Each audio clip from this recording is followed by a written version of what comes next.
My YouTube family. तो कैसे हैं मैं हूं साइमा और आप देख रहे हैं ज़ारा असद व्लॉग। आज है ज़ारा असद स्कूल में इनका रिजल्ट, तो मैं जा रही हूं बच्चों का रिजल्ट लेने के लिए। देखते हैं ये लोग क्या पोजीशन लेते हैं, पास होते हैं क्या नहीं होते। तो चलते हैं इनके स्कूल और देखते हैं कि क्या बनता है इनका।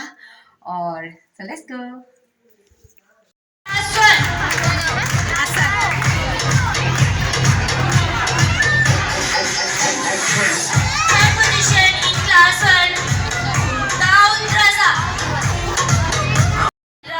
खड़ी रहती है सरहदों पर।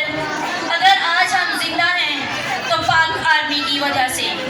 पाक आर्मी, हम तुझे दिल से, तहे दिल से सलाम पेश करते हैं। ए राहे हक के शहीदों, वफा की तस्वीरों।